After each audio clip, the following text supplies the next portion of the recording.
This is a Jmix exclusive.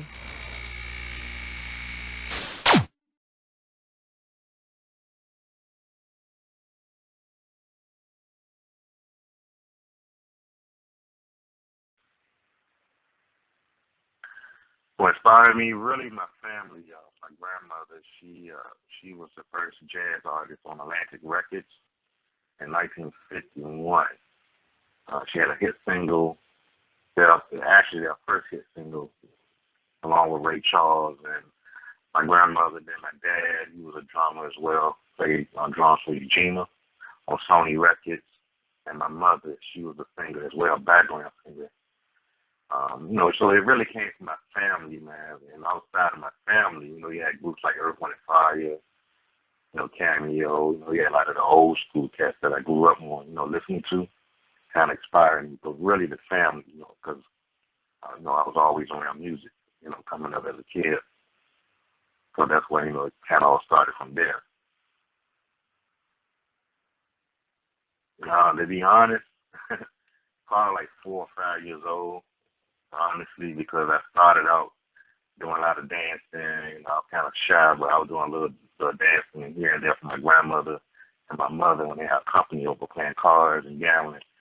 I was like their little entertainment. So I was kind of dancing, messing around on my grandmother's piano, playing on my dad's drum set, as a kid, So I kind of knew coming up as a youngster, coming out of preschool, I had some type of talent for music, so it kind of stuck with me since then as a kid, a young kid.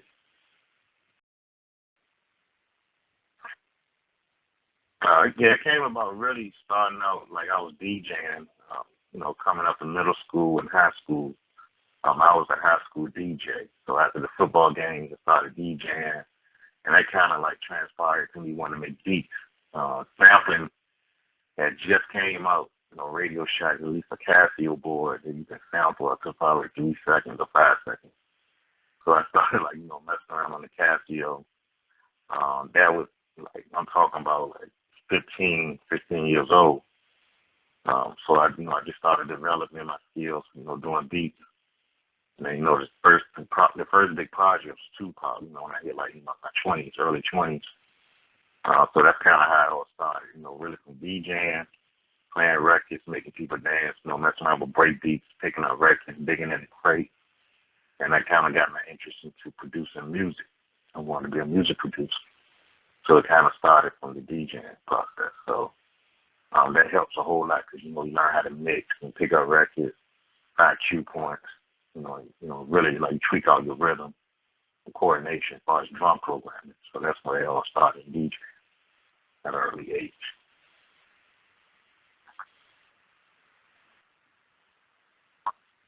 Yeah, that whole experience was awesome. A great time in history, man. Like when hip hop was doing so good, as far as a lot of rap groups like going up real big, and when they got into the movies, and Tupac was filming Juice. When he was doing Juice, he released his first album called 2pac's. It was touring in Richmond, Virginia.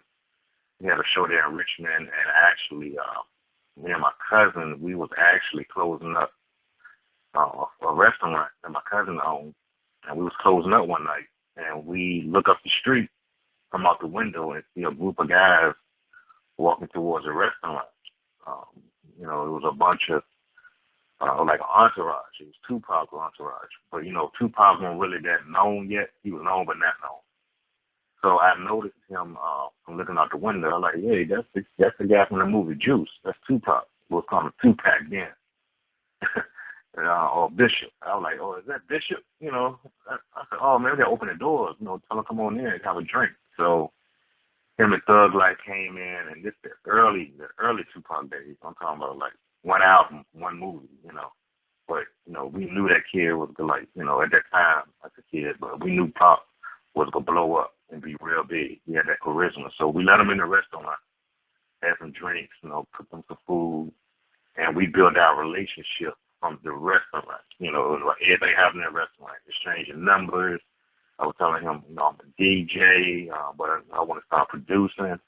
And Pop was like, okay, here my number. Let's stay in touch. Let's hang out for the weekend because we got a show in Richmond the next day. So we ended up hanging out all night. We ended up closing the restaurant. He hopped in the whip. I'm driving. He in the back seat cracking jokes. He was a guy that cracked a lot of jokes, man. And we joked like all night, We ended up taking him to the club where he was going to perform at the night before. And a lot of people recognized him. They knew he was like a big time celebrity. And they were stopping the car, running up to the car and everything. And Tupac didn't have no bodyguards, man. It was just, him and his cousins, his friends, his entourage, all his homies. So we ended up, going inside the club, man, dancing, having a good time. Tupac bought everybody drinks. He showed everybody love. He was just a humble guy. And, this was the early days. So he was getting a lot of love at that time just from one movie and one album, hot album. So, so that relationship started from there. We just hung out, man. We stayed in touch. Gave his personal number, I could call him, when he used to, be touring. I could check up on him, see where he at. And he always promised to me, Choo, I'm gonna put you on. I'm gonna put you down with Thug Life. I'm gonna put you, where get your, little keyboard, upgrade your equipment, send me some beats. So I just really just bunkered down, started making beats like every day, man. Like every day I was making a lot of beats just to Tupac on cassette tape. We didn't have CDs back then. It was on everything on cassette tape. And I would just send beats to him, also Interscope, and his managers. And I would just always send beat tapes. It was called a beat tapes back then. So one day I got a call from Interscope saying Tupac wanted to fly me to LA to produce 2 songs he wanted. He wanted to like record 2 of my records, which was like major for me. I was, like a young kid. I just had one keyboard. I didn't have a big studio or nothing. It was just me and my keyboard. It was a Texonic, EPS, or probably the ASR 10. I think it was the ASR 10 back then. I mastered that, that board, and just did a lot of beats just for Tupac. I focused on Tupac. That was it. That was my only focus, like making beats like him and getting on. So the 2 songs that he ended up buying out in L.A., we tracked him in L.A. Shock G was one of the engineers. So a couple of other good guys, we ended up, recording Hold On, Be Strong. It was another record that we recorded. It never came out. So after that, Tupac flew me back to Virginia. And just another day, it was like a project, accomplished, but not knowing Tupac was going to be as big as he was, but it just felt good. I got my first big placement just from working hard and sending beats every day. I was just sending beats. And he picked up 2 of them. So that's kind of how it all started, from the moment we met in the restaurant, exchanging numbers, building that relationship is very important to a lot of cats trying to get on. Because if I would have went the other route, like, straight to the A&R, I would have never had a placement, because of the politics, So if you can meet an artist face to face, build like a good relationship, exchange numbers, become a friend, and not be a groupie, you got a good chance of getting on. So that was kind of my thing. I wasn't a groupie. I knew I had talent, and Pac seen it, and I was just a humble cat. But I created a buzz in my town, Richmond, Virginia. And that's kind of, that's how everything transpired, just from, meeting them at the restaurant to getting the placement. Then, other projects start coming from other camps like Wutang and others. So, yeah, it was a great experience, man. A lot of people wish they could have worked with Pop. A lot of big-time people, that's all there, never had a chance to meet Pop or work with him. And I can't say that, I got history with him, So that's how it kind of all started.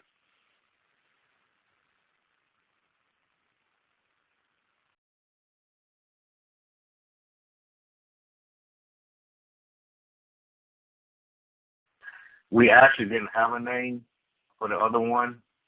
I know we tracked it out. That experience was really, really crazy because when I laid my songs, Tupac flew some other producers in. They laid their tracks. Tupac stayed in the studio and recorded probably all of them. I remember going to sleep and waking. My phone beeped, so sorry. I remember going to sleep and my phone was beeping. Sorry with that. I went to sleep, and I remember waking up, and Tupac was still recording, man. It was like 6 in the morning. He was still recording songs. So I think the way Pac worked, from what I witnessed, he recorded a bunch of songs. And they may have titles, and they may not, he may change them, but he recorded a lot of songs, man.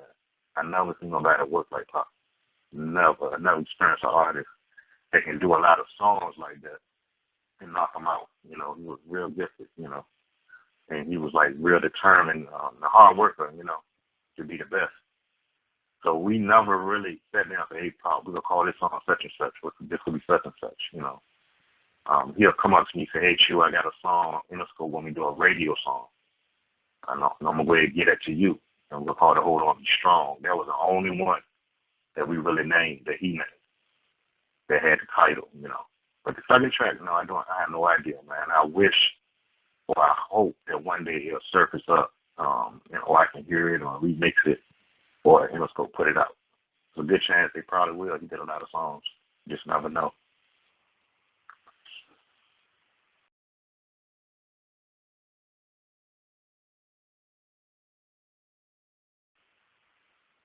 No, I haven't even heard it since. The only time we worked on it when I was out there with him, and after that, you know, he got locked up, and I started, you know, working with Wutang. So there's a lot of stuff that Pac did. A lot of people may not hear it, or they may hear it. I'm not sure how they released any records, but it was a hot track. Actually, that song was better than the one he chose, Hold On, Be Strong. I kind of wish it could have been flip-flop, you know, because that second one was real hot. It was a hot beat. I don't have no idea what the song is. I know I had a sample in it, and I know we had a little sample clearance issues with Hold On, Be Strong. So maybe because of the sample clearance is why that song was never released or finished, because it's just the politics behind it.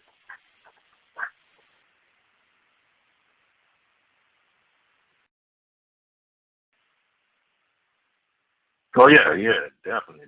Please do. Yeah, you got my email. I'd love to hear it, man. Like you said, we did a lot of records. We did a lot of records,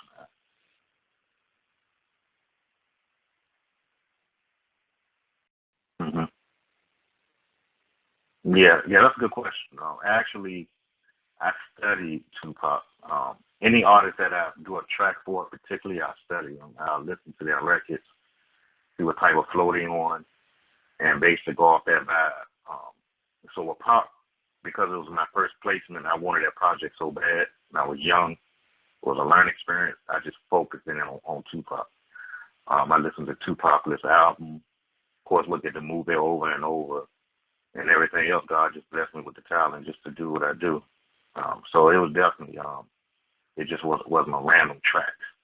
These tracks was specifically for him. I remember even writing on the tapes, on the cassette tapes. After I finished all the beats, I put tracks for Tupac, $1,000. and that's crazy. I wish I could get a copy of the cassette tape and just take a picture of it, I'll always do that. Track for Tupac, $1,000. And back then, you know, you was trying to get in, so I didn't know nothing about the 5, 10 grand, 20 grand a track. That came later. But my first initial cassette tape that I sent had $1,000, and Tupac, he bought 2 tracks for, you know, 1,000 a piece, which is no money. But back then, you know, you like, wow, I'm in here, you know what I mean? So I had to bend a little bit, you know, I ain't really have like the representation or a manager. I ain't have an entertainer, attorney with experience to say, hey, no, we need to get 5, 10 grand for this. It's Tupac, you got a movie out, you know, or, you know, Interscope.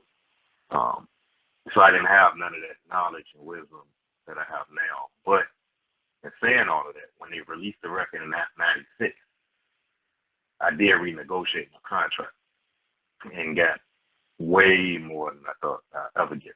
And I probably won't get that for a while, because Tupac always had a big budget. So in saying all of that, the business was on point. So sometimes, even though you may take a little, but if you do your paperwork right, you know, you can have your residuals come for life.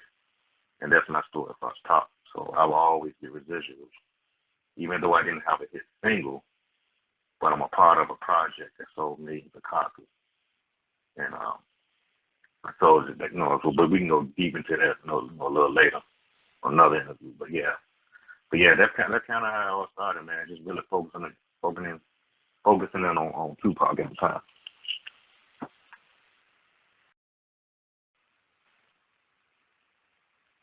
Yeah, the album version actually wasn't really the full version that I did in my room when I first created that beat because of sampling issues and Pac was the type of person he liked to get in and bring real live musicians on it. So really the production part of it, yeah, it was basically all me on the production all day, 100%. When we got in the studio, granted, Anita Baker didn't clear our sample. So we did have, we had to take her out, off the record. There was some other little samples I had that we had to take out. And the only one that really cleared us was Earth, Wind, and Fire. And that was a relationship Pac had with, I guess, Philadelphia and Maurice White, Earth, Wind, and Fire. He said he walks into an elevator with them. They was on the elevator.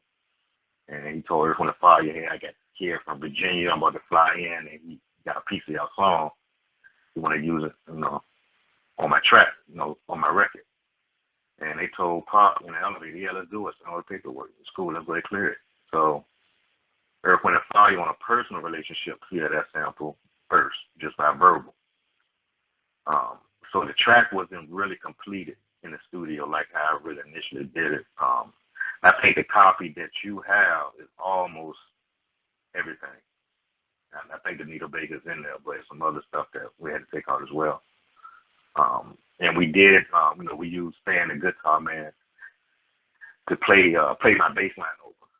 So he came in, Stan, the guitar man, was a bass player in LA at that time, doing a lot of records, man. Doing a lot of rap records over there. He's just that dope. So he ended up playing in the studio with us. So, like I said, Pac will bring in people in a minute.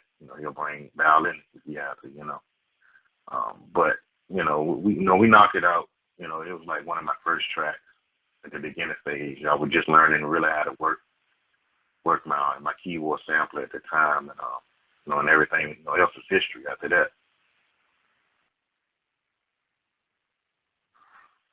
Mm, not really, to be honest, because when how that whole thing happened, when he got locked up, I remember writing him, and Suge, I think out of nowhere, Suge came to see him or something and got him out of jail. He went to death row. I kind of knew at that time, Dr. Dre over there at death row, my song won't could see the surface of light at that time, because Dr. Dre, he the man. So, on Death Row Records now, so I knew there was a lot of politics involved with that. So I didn't really study it. I didn't feed into it, the politics of it, because I was already working with RZA then. At that time, RZA, basically brought me under his wing through a cousin of his, a guy named Wayno, introduced me to him, and RZA took me under the Wutang, wing as a mentor, and, kept me in the studio producing beats. While Pac was on Death Row, releasing a lot of big records that you hear today, getting the East Coast and West Coast thing, and I was still with Wutang and, getting placements up top in New York. But I knew one day that record probably surfaced, when he got killed, got assassinated. I kind of knew at that time, I said, yeah, that song coming out. They're going to release a lot of records. That's when we went into the renegotiation of it with my new attorney, Wallace Collins up in New York, that was representing a lot of big artists. So we kind of knew that record was to come out when he got murdered. I just didn't know when. And when I heard, I think in '96 when he was working on a double CD, I said I'm gonna check into it and see if my song will be on there. And there it was. Oh, don't be strong. I had all my credits and everything. So we went to like renegotiation at that point. And that's when I really, really became rich at one time in my life. During that whole process, man, it was crazy because I was working with Wutang then, and I was just reaping the benefits of laying some work down years prior to that. So that was the beauty of it. It kind of fell right in place because a lot of times, a lot of people don't know when you're in the music industry, you just don't get your checks right away or get a check right away. It's a process. So during that whole process, I was working with the Wutang. The pop thing was like, it was manifesting. It was coming to life as far as all the work I've done with them. And when they, when they released the record, after he got murdered, I was already with another camp. So it kind of fell into place. So I was working on negotiating with the Ghostface then, and the other group members. So that's kind of how the whole thing, went about at that time. Yeah, Stretch was there. Yeah, Stretch was in the studio. I remember him doing a hook. Him and Pop was real close at that time. So I don't really know too much about the vocals part of it, but I remember sitting at the board, he laying his vocals right with Pop, so I didn't really know too much about Stretch to be honest, because Pop was my focus. Or Thug Life, Pop was the man, I was focusing on. My interest was just in Pop. So yeah, so Stretch, he did lay some vocals on it. And some other songs as well with Pop. They had a lot of great records together. Rest in peace to Stretch as well. Yeah, I do personally, as a producer, because the original, when you do it like from the Genosis, the original, when Pac is alive, he got, he's in control. So a lot of stuff is out now. It may be hot to like the new cats coming up, maybe to some old cats, I don't know, but it's not Pac 100%. That's somebody else taking on the project, putting that idea, which is, they're making a great record, but it's still not 100% Pac, because it probably would have never had happened. For one. Two, it probably, it would have been a little better as far as, the content and, the originality of the beat itself. Pop probably, the way he thinks, he was a mastermind. He know what he wanted. So I think the songs today and the remixes, it do take away. It's not, it's not the same, but, it is some hot remixes out there, but I think, really like, a lot of cats, probably at one point in time, everybody could die one day. So somebody will be remixing and be doing records every day for the rest of our lives. But it's never the same. It's never the same. Like somebody can take a Biggie record now and remix it and do that thing, but it's not the same. It's like, that was a time and a place, where it was real. Everything was real. The artist was 100%. The producers, bought it was 100, and they kind of 50-50 with their ideas and make a great record. Now the producers today, if they remix a record, it'll be hot. I'm not knocking it. It'll sound real good in the club. It'll be clarity. It'll be good. The mix down will be great. But you gotta think about it. Like back in the days, we was like recording on 2-track, like analog tape. So, you got even a different sound as far as the output of the formats. The clarity today is a different clarity than back in the days. Today is more cleaner, more thin, hi-hats real loud, triple rolling drums. It's a different sound from back in the days when we was tracking. We was tracking on tape, like an analog sound. So it's just a whole different sound now. So like a lot of records today, they sound real good. They clean and everything. So that DJ too. So when I do play remixes of Pop and Biggie, they don't really have no full impact like I probably, like I was thinking like, damn, I'm going to play this, but they don't have that full impact like probably if Pop was alive and recorded it, So, yeah, I think so. Yep. I mean, because really, when Pop was alive, man, he had that anger in him. He just had to release and say some stuff he wanted to say. And the beats he picked, and at that time, the engineers he worked with, the musicians, the producers, it's an energy, it's a chemistry. We call it chemistry. And back in the days, it's all of that coming together, making that raw, pure record. You know what I mean? And when, now that he's not here, when people try to do that now and mimic that same energy, you're missing the element, you're missing Pop, the person. Because you're not around him. You don't really know what's on his mind, what he's talking about. You just going by a vocal track you got, an acapella. You know what I mean? You're missing out on the fullness or the person that created that vocal, So you lose all of that. And but cats don't have no choice. They want to keep them alive, so they'll keep remixing and trying to, revamp the rawness from back in the days. Which it'll be hot, but it ain't gonna be the same, So Misconception. I think a lot of people like they might think he's like a arrogant, stuck up dude or something like that.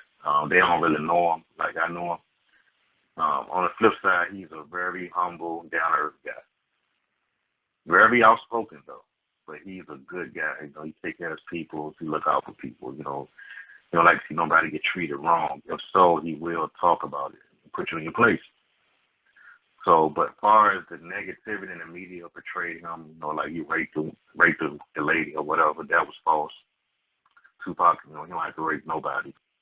Um, he's not an arrogant dude. He's just confident, like Kanye West. Some guys, they just confident. He might have a little arrogant, be a little arrogant, but they're really good people. You just have to know them and be around them.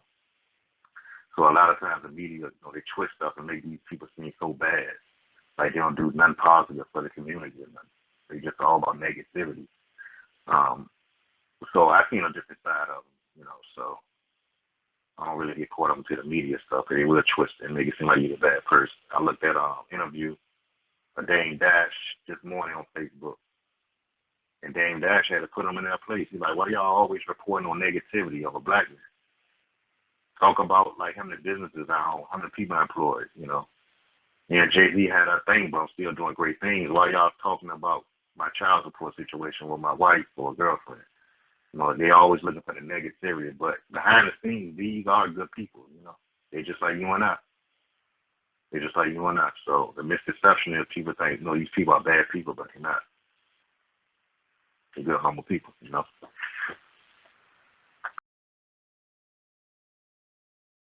This is a Jmix exclusive.